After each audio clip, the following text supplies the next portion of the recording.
Sa likod ng matatayog na gusali at ilaw ng Maynila, naroon ang isang komunidad na araw-araw ay lumalaban para mabuhay. Sa Baseco, ang bawat umaga ay hindi lang simpleng pagsisimula ng araw. Ito ay panibagong laban para sa pamilya, pangarap at pag-asa.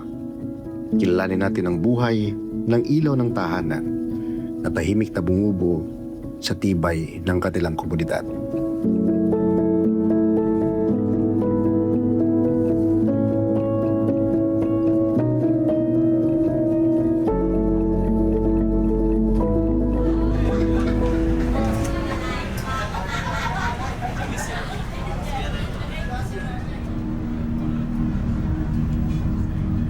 Ilan po kayo dito?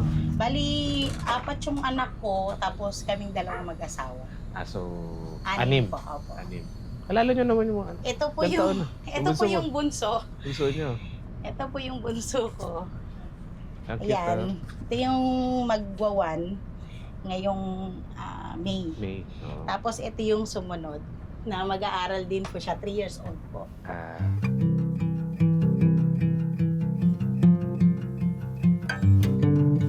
So, Nay, gaano po ba kahirap ang ano natin dito sa Baseco? Yun nga Ang po, kasi syempre sitwasyon pamahal ng bilihin. So medyo talagang halos lumiliit din po yung chance na kahit paano makaipon. Kailangan talaga ng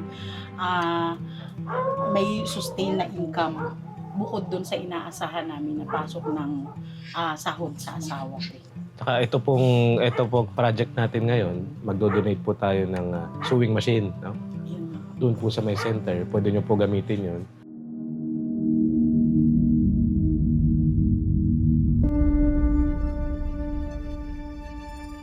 Talagang layunin namin ay makahanap ng partner na may parehong puso sa amin. Nasabi ko pong parang itinadhana o itinakda o ipinagkaloob ng Diyos ang partnership po na ito, ganun po talaga ang pakiramdam.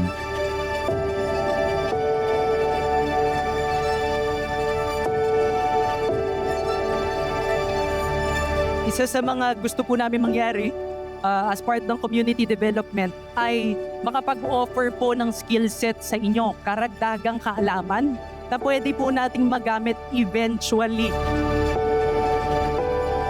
Ito po sa JCI Manila, yun din po ang aming major advocacy this year, which is livelihood. Tuturuan po natin ang ating mga nanay, mga lola na magkaroon ng livelihood through this Thread of Life program. Makaasa po kayo ang JCI Manila. Nandito po kasama po ang City of Manila. Hindi po kami rin titigil. Tuloy-tuloy po ang ating programa.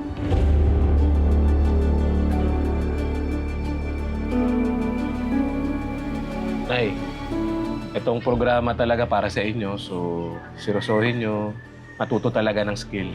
And balang araw, aayos din yan. Ayun Aayos nga din po po, tayo. Aayos din. Tsaka wag po tayo mawala ng pag-asa. Parati po nandito kami. JCI Manila, kasama po yung City of Manila. Tuloy-tuloy po natin. Sama-sama po. Alright? Sige po, salamat Thank you po. Ay, Nay, ito ano lang, kunting... ito yung din yung doon. Iwan ko na lang dito, po. Nay. Sige po, salamat po. Sa kabila ng hirap at araw-araw na laban sa Baseco, nananatiling buhay ang pag-asa ng mga pamilyang naninirahan dito. Mga kababaihang tahimik na nagsasakripisyo, ngunit patuloy na lumalaban para sa mas magandang kinabukasan ng kanilang mga anak.